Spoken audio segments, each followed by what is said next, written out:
takram my June 4th video no na ye share June 4th no said ye edemesi call ye na ya na ya fit Papa J ya fit Papa J June 4th said ye umusi koso jano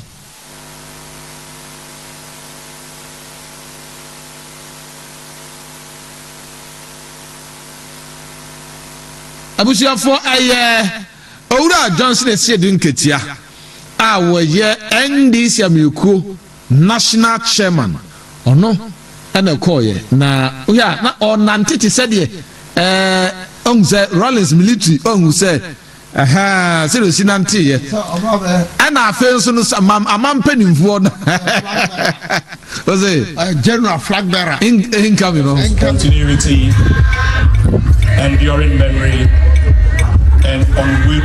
I'm them one ho. Sir, Mini Julius ho. Sir, Mini Atofonsi. Them go general ho. Them go general ho. Now, said you see that over. Said you see a posy. Hey, why are you general? Nani abre. A general.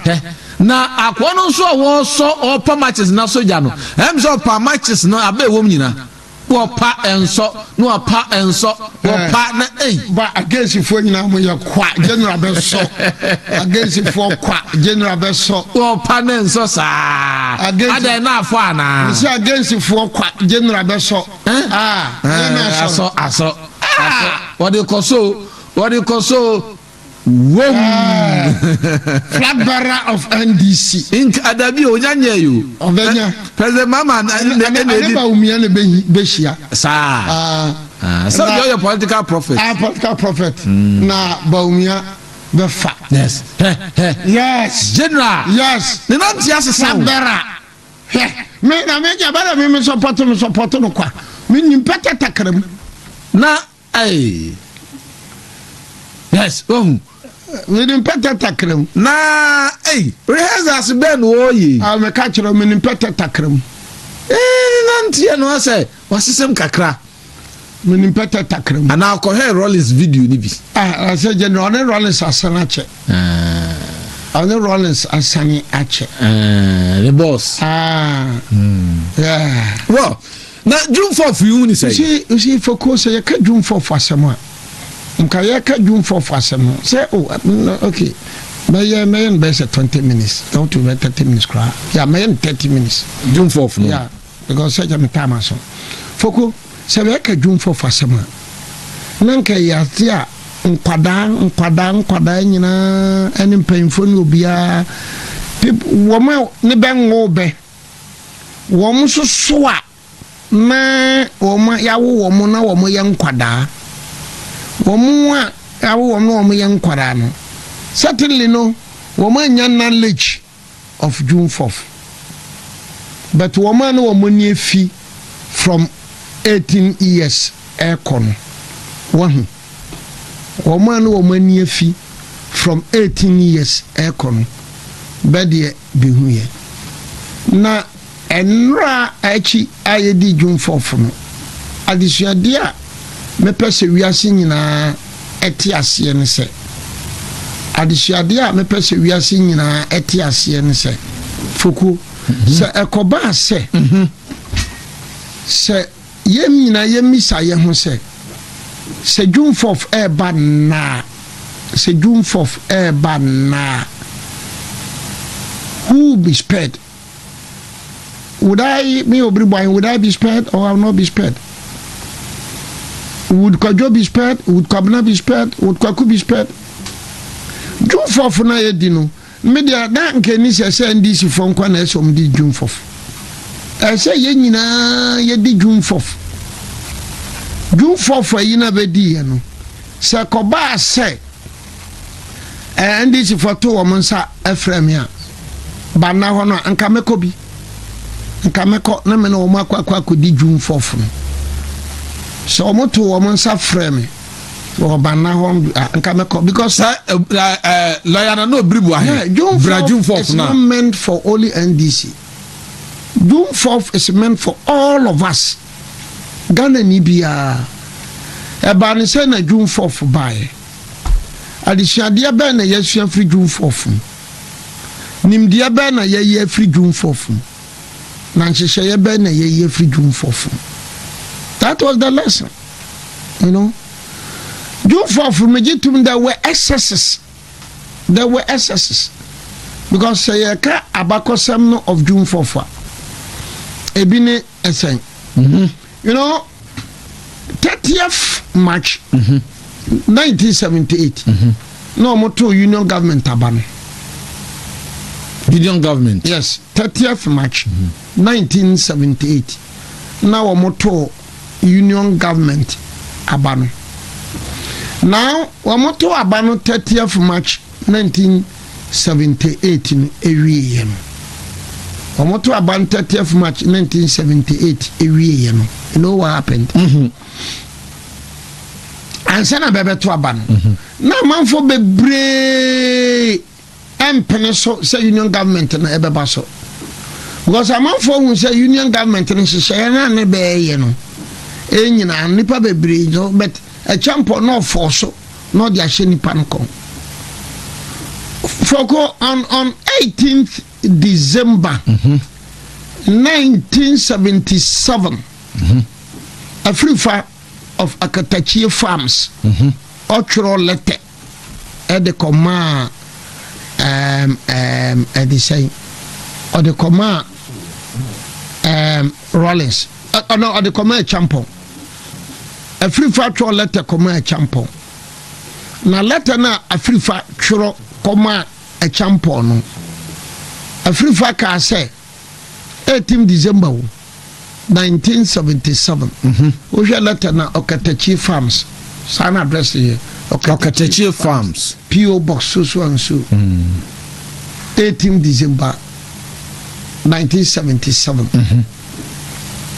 ko letter no kan mo amutie me obi ankope letter ne bi nkan Africa ka say look a champion say ne man ne ko ene hyehyeye na yaye no ayam prenso Ghana form prenso so wan hweye ne daachi bi soja ne bi fatuo na otu aba no gu a me no mie no nyina om de yaba gina ho aboyetu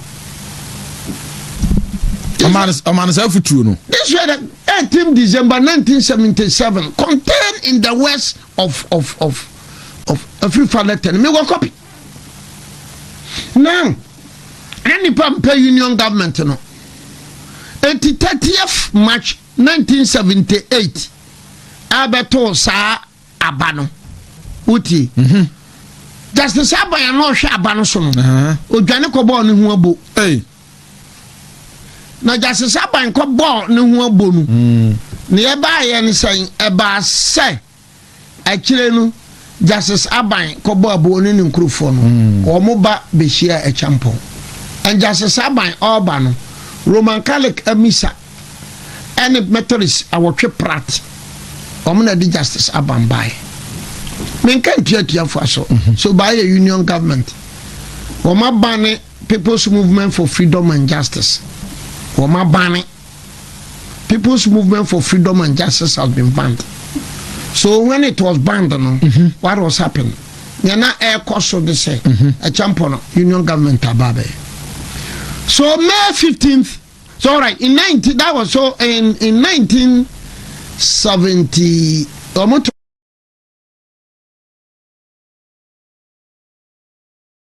schools here Akufu number my champion a champion was forced to resign.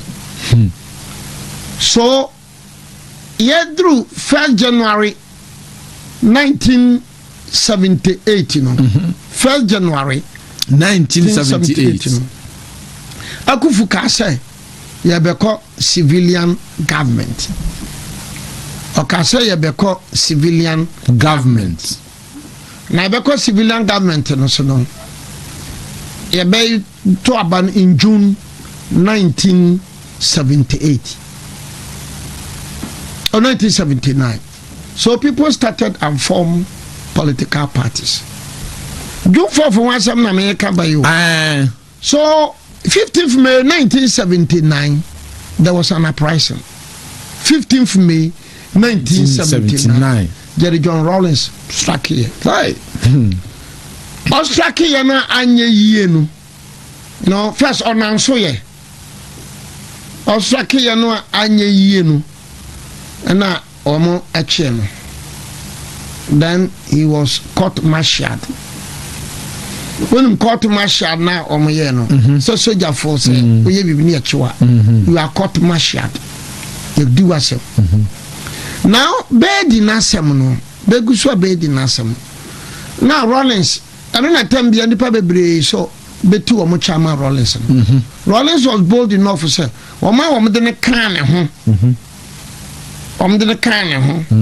Say womo yedi womo asem no. Munya womo me Rollins me and me are responsible. That yes mu ye bia no. Munya womo. So Rollins the be try no. Yes. Rollins them have be try no. Then there were the signs because you know mo catch you say someone nyai Rollins a. Mo nyai Rollins a asembesi. Then on June 4th, but you know, let us be honest and sincere. June 4th, I didn't see you know. No Rollins them. Aya buachi jainom na omuko yi Rollins. Aya buachi jainom na omuko yi Rollins.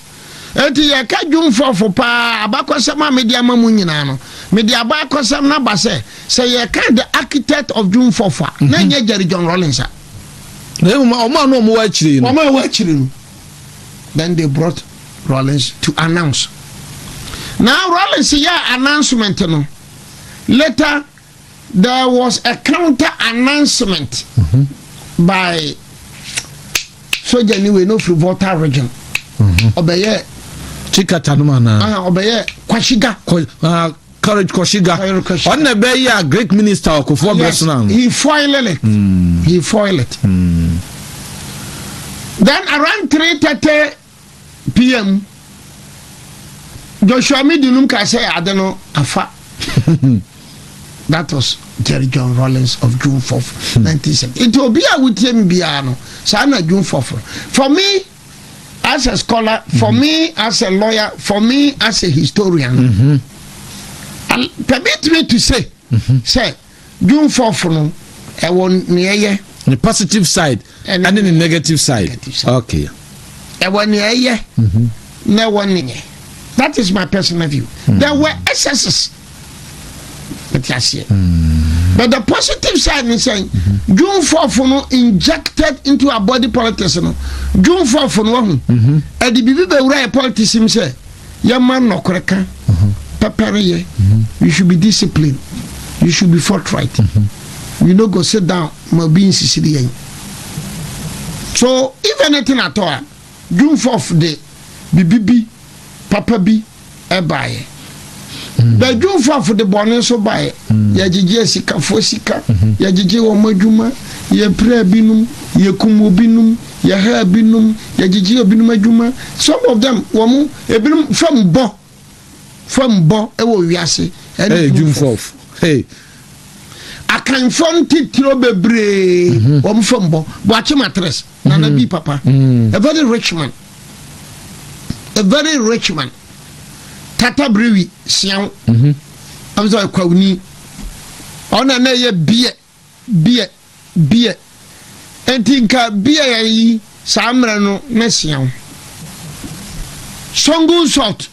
Salt na Magdan. Magdan ye no. Na ye ayini akaini apentenom. You know? So in honesty, June 4th and 31st ebe have I can for a sikafonu bebre. And then June 4th and 31st also no. Ebe the yone nipa we somewhere tied to the stake a champon utuka amedumi kote yabuachi name them bebre we na kwadra be the boy beno a se be disika be we no nipa bebre di brosa MPP tamo NDC tamo bebre wies kan chanesa NPP tamo NDC tamo bebre bokro no me kyene saa NPP tamo NDC tamo bebre yazan kyene saa so June 4th and 31st no yeah but the lessons General Mosquito said nkatia wakoso jano yenyina ya ahwe efe yeah celebrating June 4th no yeah misa ye ho vice president no hobby Sebefia no hobby NDC top groups no hobby mo me misa ye ho se me no mienu se na June 4th ba ya na June 4th basoa enka me no mienu bebeku ya na benku ye. But for me, I will not support say argument say binim back say na soja formra na no be can Ezra TV. I know the me say me gidi say I will not support that. Men support to na support to that mo de mo me yantinum aya da mfie nan braba su mo ma ye bibi say prosimra soja mra da bi I know dear. In our state of despondency and frustration, more beyond cancer asem no. Dabi. Ya dan ko for the tutu na Burkina na dabi. More beyond cancer asem. Mama yanka yanyintum se ya manya asem for no. MPP fo, NDC fo, fa kase be di nhwammo. Me nyi twi nyadoa because a lot of MPP for no boa ma niema koso. A lot of NDC for boa ma niema koso. A lot of MPP for di Ghana nhwammo. A lot of NDC for di Ghana nhwammo. A lot of things happen in another time one. Na ni sesi sika ye de ba ye asori. Wa wunya michire. Niema bebre na nye. But President Muhammad ye de ne kon kojo tokura. Muhammad ye de kojo tokura.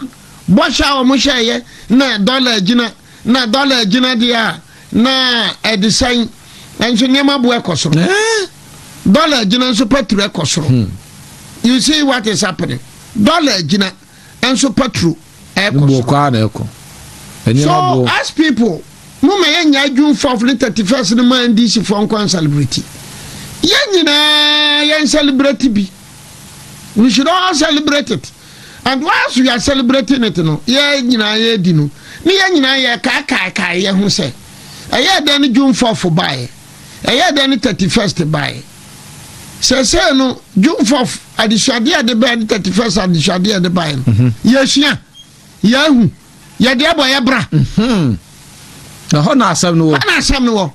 Enye ja general court so ye. Enti say MPP for so no me di be ho yaw. Because enka June 4th nanka MPP for so mosumo ma lectures what is that say say chechremu ami we chechremu obi ahun say June 4th anya NDC for nko efise da bia me ka say Jerry John Rollins oyade but da bi so no wanya ni ye.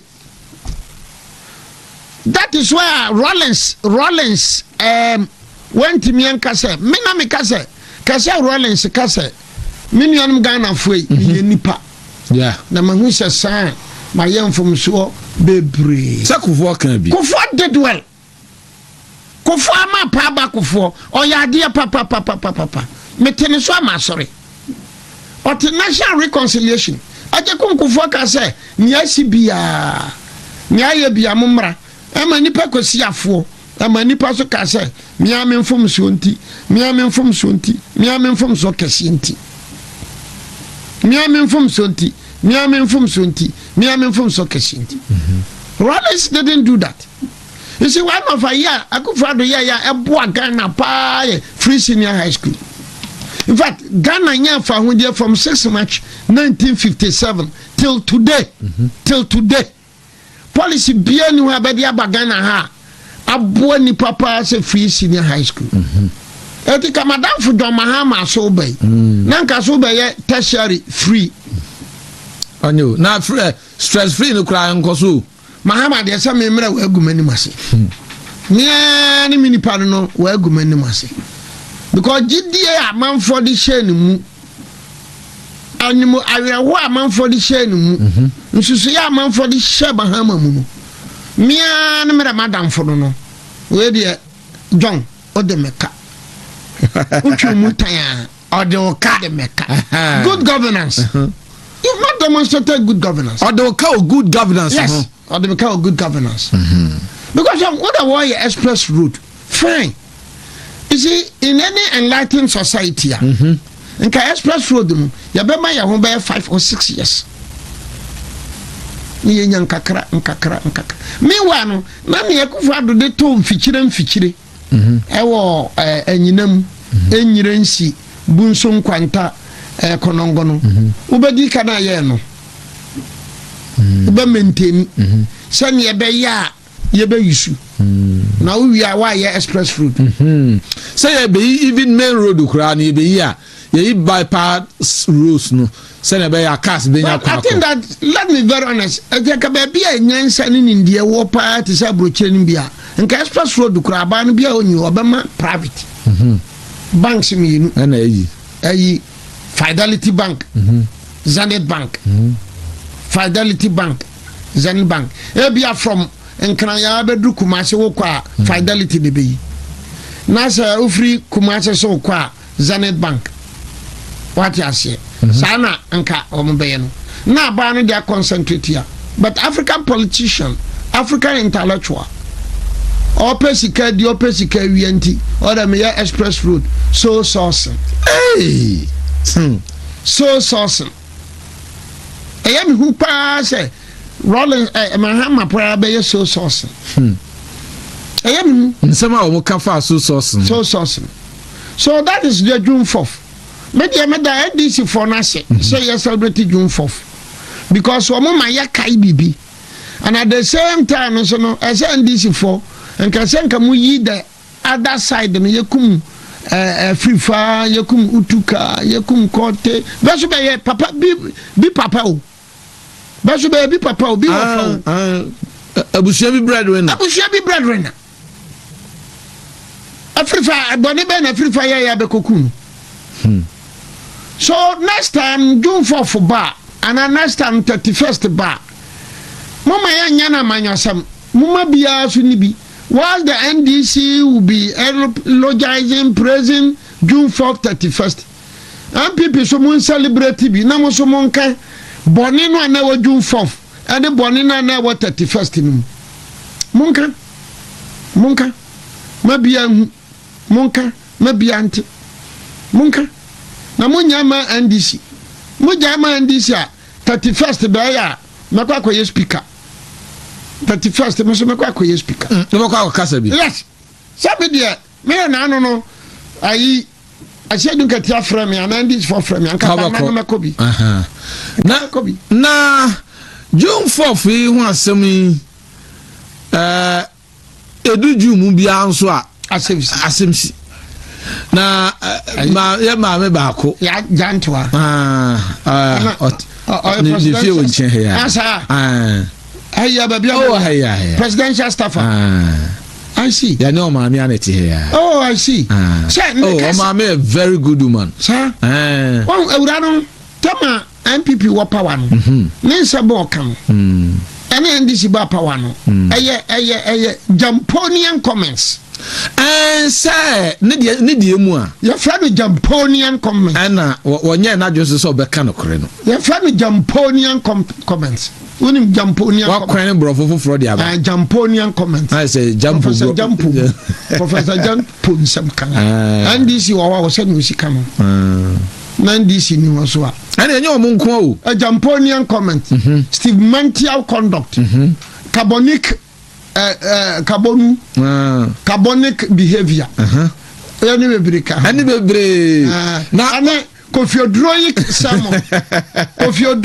sermon ane adaquanic preaching adaquanic preaching what you say this nonsense must stop no your friend say Dr. Lawrence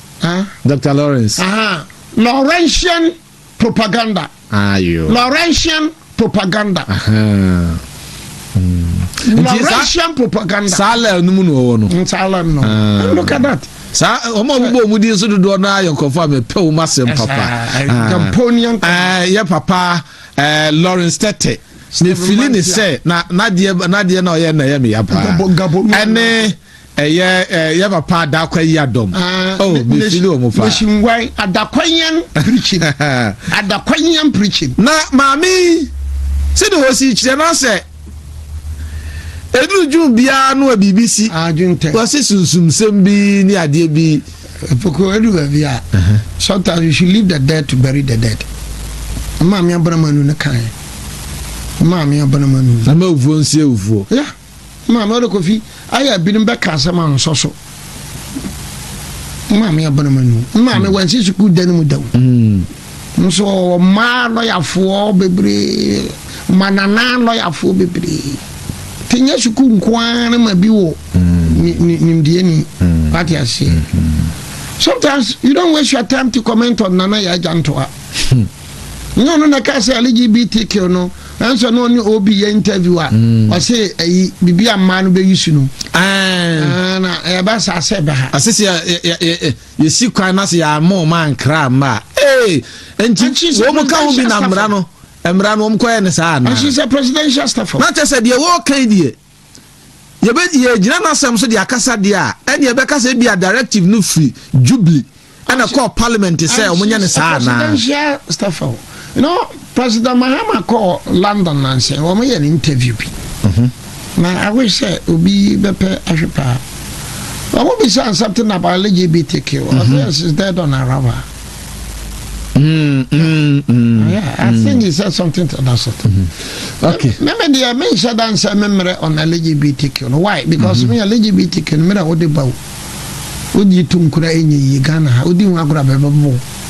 But me ayem abam pisa pa ne se. Nsama NDC for opposition mo kan ye no.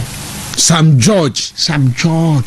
Hey, what that the Christopher Sam George? Lawrence Tete. Only president ma stop. Ani bebre. Na yabeda ya papa no Roma asofo mpedifo no ase. Wo ma kire sa ampa o mu ya asofo. Roman fo na ya de pa. Roma asofo mpedifo no. Roman fo. Ya da wo ma se, wo ma kire sa ampa. Ni enyame kiri no wo mu kiri. Da bia me ka ma so de Roma no.